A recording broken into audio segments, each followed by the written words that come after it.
Hi, I'm Camille Pajarillaga from BSCE 1E of Nueva Ecija University of Science and Technology, and this is Physics for Engineers 1. For this video, we're going to talk about addition and subtraction of vectors. So in the previous video, we talked about vector components, and those concepts and ideas from that video will also be applied here in addition and subtraction of vectors. So before we start with our sample problem, it is important to know that there are two methods or possible methods that we can use in finding the sum and difference of vectors. The first one is the graphical method, where we just graph the vectors, add them or subtract them from head to tail, and on the other hand, the other one is the component method, where we compute for the components of the vectors and we get a more accurate result. Because in graphical method, one single mistake, like for example, we drew the line in 1 degree lesser, so we're gonna get a different result. So that's why components or component method is more accurate and reliable. Sometimes graphical methods are used to check if our answers in component methods are correct. So now, let's move forward to our sample problem. It says that if vector A has a magnitude A of 5 meters and a direction of 60 degrees, and vector B has a magnitude B of 4 meters and a direction of 20 degrees, what is the magnitude and direction of vector D? So, if we draw this illustration, say this is our y-axis, x-axis, and the origin. So we'll have A here. Let's say this is 60 degrees, and this is our vector A, which is 5 meter long. So, inputting our vector B. So in addition, we put the vector B. It has a 20 degrees. Say there. So this is 20 degrees, and this is vector B, which is 4 meter long. In addition, we write it like this, and then we connect the last head to our origin to find the sum of the vectors. But in this example, we're looking for the difference of these vectors. And in finding for the difference, we are just adding a positive vector to a negative one. Let's say C, or vector C, is equivalent to vector A plus vector B. That is the case for addition of vectors. However, in subtraction, we get vector A plus negative vector B. And that's going to end with vector A minus vector B. There. So, in graphing the negative vector, we are just going to mirror our positive one. So let's say this is the positive B vector. We are just going to draw it in this way with the same length, just with a different or the opposite direction. So let's remove this already. So this is now our negative vector B. And now what we're going to compute is the distance from here to here. And that is our vector D.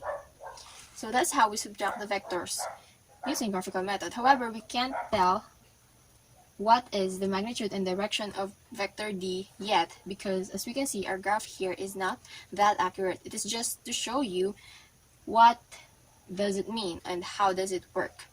So in finding for the magnitude of vector D, we use D is equivalent to square root of D sub x squared plus D sub y squared. So, familiar? We talked about this in the previous lesson regarding vectors, and this is related to the Pythagorean theorem. In this case, because the vector D is our difference here of the vectors, we are going to find the x component of D by subtracting the x component of vector B from vector A. So we get A sub x minus B sub x. And similarly, that's also the case for our y component. And in finding for the a sub x and b sub x and a sub y and b sub y, we're going to use sine and cosine. So in finding a sub x, we will use a cosine theta. So we are just going to substitute the values here. Our a is equivalent to 5 meters, then cosine 60 degrees. And then we'll have 2.5 meters. So that is our a sub x. So for the b sub x, we are just going to use this again, but in our b component. So b cosine theta. Our magnitude b is equivalent to 4 meters. And our angle here is 20 degrees. And then we'll 3.76 meters. That is our x component for the vector b. And then, in finding the y component, we use a multiplied by sine theta. So that will be 5 meters sine 60 degrees. And that is equivalent to 4.33 meters. So for the by, we have b sine theta. And 4 meters sine 20 degrees. And then that will be 1.37 meters. So now that we have the values for the x and y components of vectors a and b, we can now find the x and y components of vector d. So using this, we have d sub x is equivalent to a sub x minus b sub x. So our a sub x is equivalent to 2.5 meters minus our b sub x is 3.76 meters. And then we'll have a negative 1.26 meters. That's our x component. For the y component, a sub y minus b sub y. And we have 4.33 meters minus 1.37 meters. And that will be 2.96 meters. So these are x component and y component for the vector d.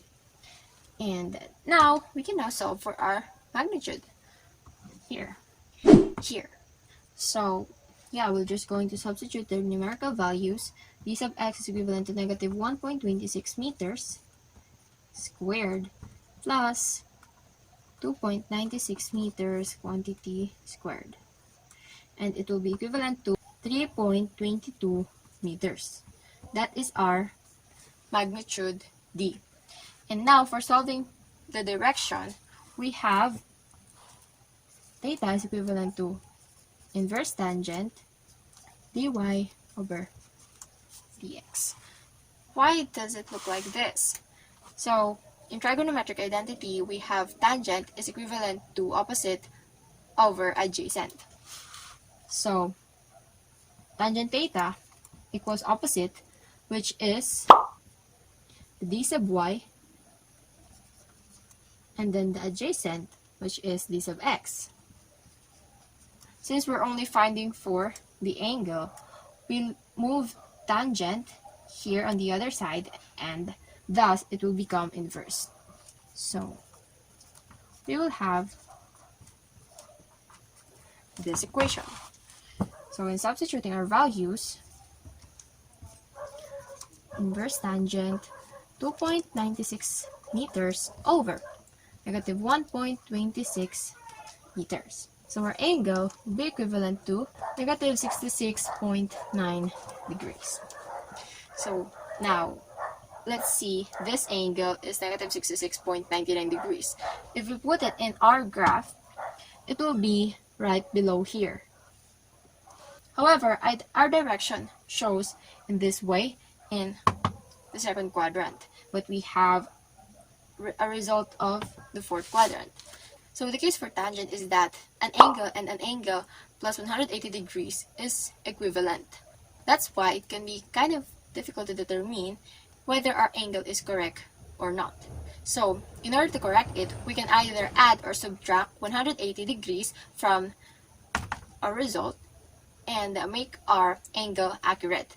Note that this is only possible if our direction is different from our illustration. That's why graphical method is also important, so we can check these important details.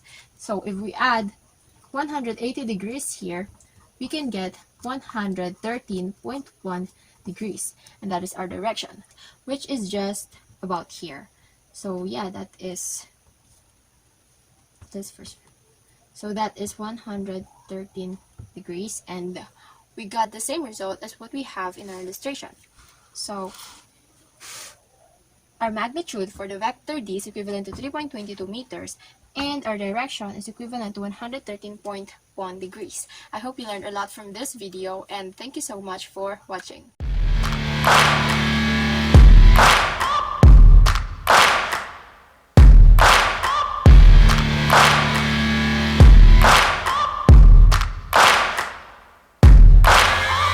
Searching for greatness in a sea of the dying and shameless, a sea of the aimless. I don't wanna be one